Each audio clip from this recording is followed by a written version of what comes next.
Hello and welcome. Today we got another good Lightroom tutorial. Today we're going to have a little fun.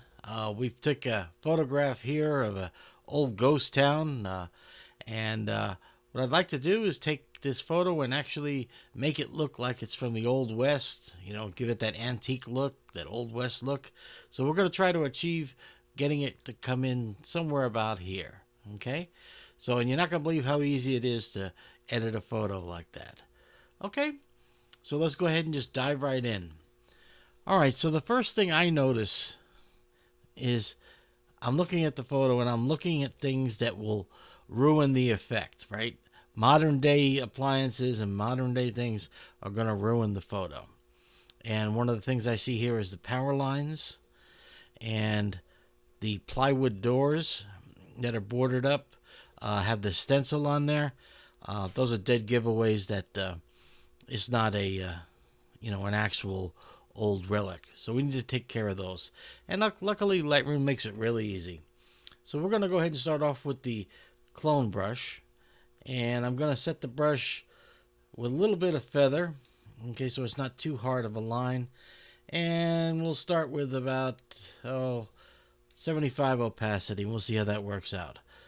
So I come in and we'll just see how that works.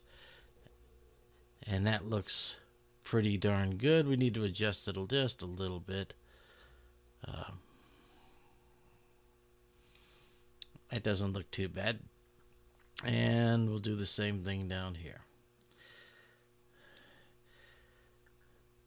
And a little bit of an adjustment there. That looks pretty good. Okay, and you notice all I'm doing here is dragging the area I want to sample from. Okay, so the next thing is I need to do the same thing on the plywood here. And so I have the two plywood doors, and they're dead giveaways that this isn't old. So we're going to go ahead and see what we can do about those. So using the clone tool, we're going to come in and make our brush, and we're going to sample what we want to get rid of.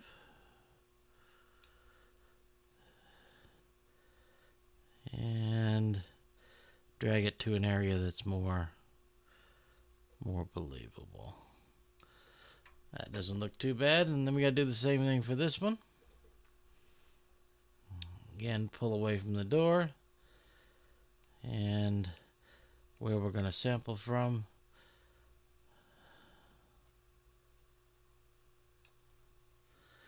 And I think that looks pretty good. Okay. All we just do, we want to give away any dead giveaways in the photo. And everything else looks pretty good.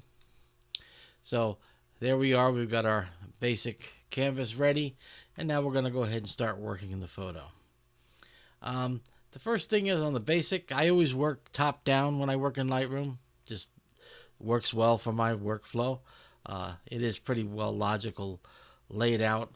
I'm not seeing anything I dislike in the photo. I don't see any overexposure. Take a look at the histogram here. We are pretty well balanced. There's no clipping of highlights or shadows. So it's a pretty well exposed photo. And so I don't see any immediate adjustments. We may do some tweaking at the end, but for now, I'm pretty happy with the image itself. So let's go down to the tone curve. And the tone curve here, I always like to increase the contrast just a little bit in the photo, give it a little more pop, but nothing radical. I'd like to do a gentle S curve. Okay, so I can just simply select the medium contrast, and you can see that we put a little S curve in, and that does just a little bit here. If I show you the before and the after, it gives a little extra contrast. Okay, all right, so we're just working our way down here. Now we're going to come into the meat of what we're going to do, and that is the HSL color and black and white. We're going to hit black and white, and that's going to instantly convert us into a black and white mode. And as you can tell, we're immediately given a very plain Jane, very flat looking, low contrast black and white. I think we can make it a lot more interesting. So let's see what we can do.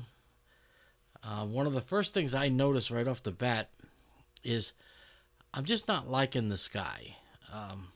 I think we could make the sky more interesting by actually darkening it. Now, we all know that, the blues is what will control the sky here, and we could just simply, move the blue slider.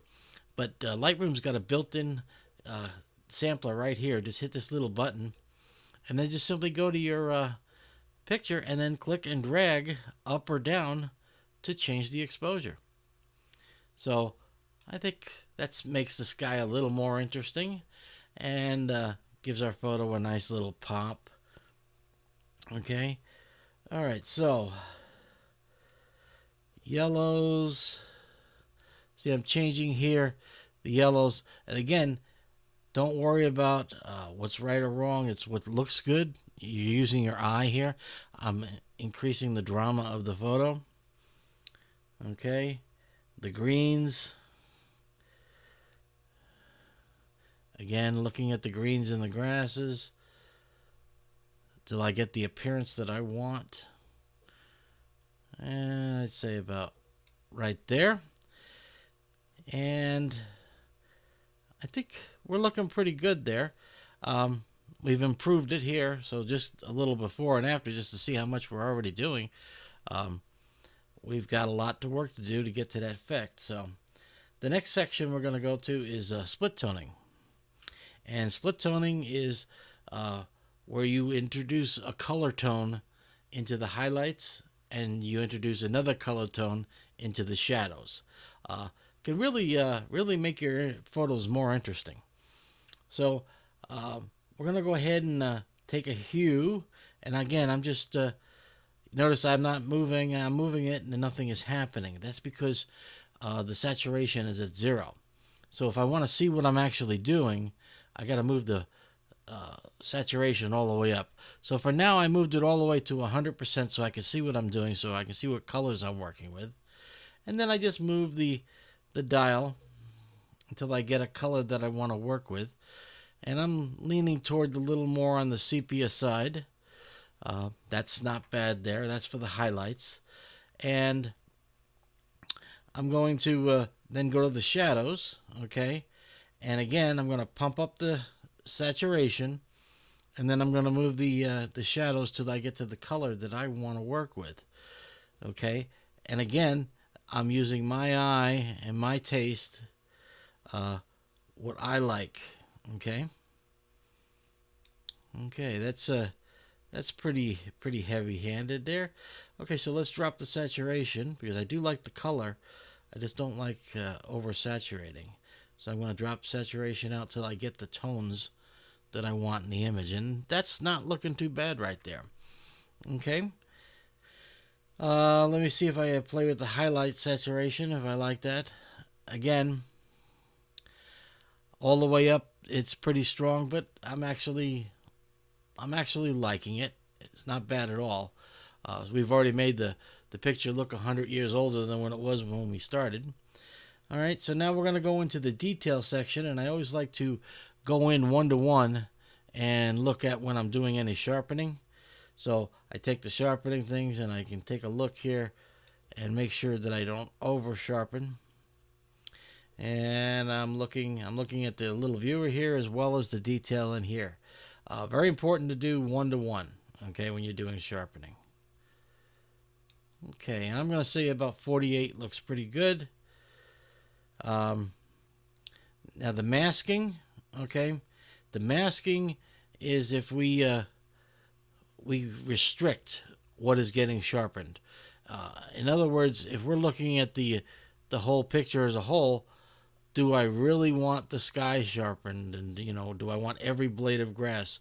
That's a call. But if I hit the mask button and then I hold the Alt key down, Alt or Option, okay, it'll show me the mask on what exactly is going to get sharpened and what isn't. And you'll notice the more I slide this over, the more I'm masking out where it's going to sharpen things. And you can see right now that the areas in white are the areas that are going to get sharpened. And so therefore, notice that the sky is now black, and therefore that won't receive any sharpening. And that's exactly what I want. So there we are, okay?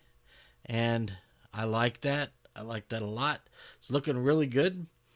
All right, so the next section, going on down here. Let's see, do we need any noise reduction? Let me take a look here. Okay, we do have a little bit of noise in the sky. Okay, and looking at it, in noise reduction, you have a choice of reducing noise in the luminance values or in the color. And in this case, I'm looking at this, and I don't think it's luminance noise at all. I'll slide the luminance over, and you see I'm not having any effect. There's no improvement. That's because it's not luminance noise. So I'm going to go ahead and try to reduce the noise with color. And you could see instantly in the sky, you could see that I cleared it up. Now the main thing is here is don't do any more than you absolutely need to, because introducing noise reduction does soften your pictures. Okay, so only do what is needed. Okay, and I'm gonna say right about there, we've pretty good. We got it cleaned up nice. We've got a nice look. Okay, all right. So now we've removed the color noise, and we have that. So we are progressing right along. The other thing here, right off the bat, gets my eye is the balance of the photo. It's ever so slightly off. It's tilted, okay? And the uprights are just a little bit slanted, and we should correct that, okay? And what I love about Lightroom is, hey, let's try the auto fix, because Lightroom will look at it and sense what I'm sensing, and if it does, it then should correct the photo and fix the uprights and straighten the photo. Let's take a look. We'll hit auto, and there it is, okay? And you'll notice it was very slight. I'll turn it off and turn it on, okay? But it makes a big difference in the photo, okay?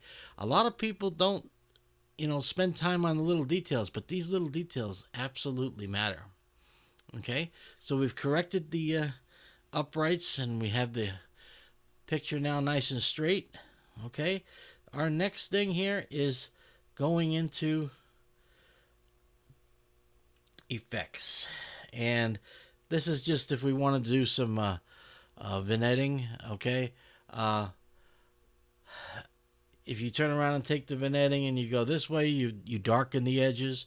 If you go the other way, you actually lighten or fade the edges.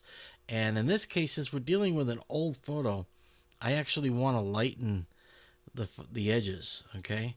So we don't want to go too heavy, but we also want to have a nice effect. So I just lighten the edges there. I'm going to move the midpoint, which determines how round it is. And I'm going to move that over until I'm happy about how the vignette looks. And again, this is all aesthetics. Okay. And the roundness, you can see here on how the roundness of it is. So I'm going to do the same thing and adjust it till I'm happy. And the feather at 50, we're fine. Okay, the last thing here is, and again, this is because we want to make the appearance of an old photograph. Okay, I'd like to introduce some grain, old film grain, into the photo. And so let's just go ahead and see what we can do here. I'm going to introduce on the grain amount, and I'm just going to punch it up. Now you see that's a little bit too much.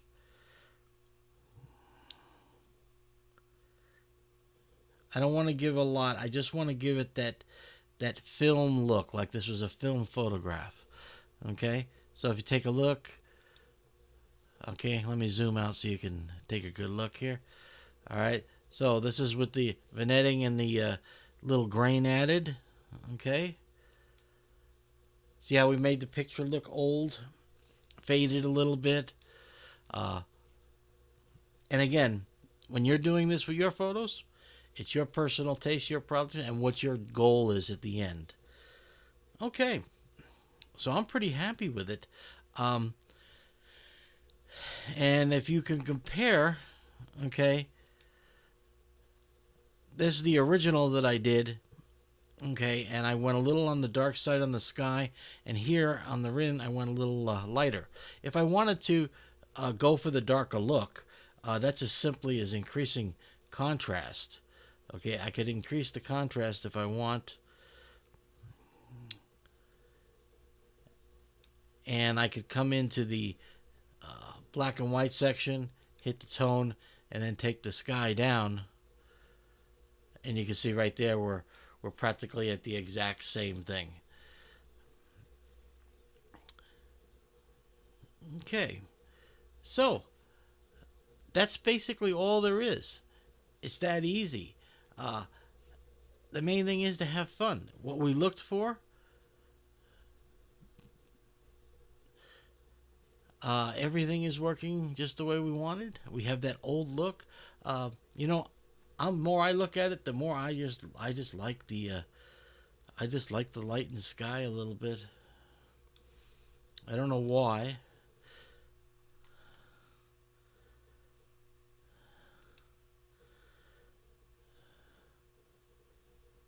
Let's see here. Come in here. And I'm going to darken the sky. I'm going to actually lighten it because I actually don't. I think the lighter sky is actually a better effect. There we are. And I like that. So there you go. So we started with a goal of this.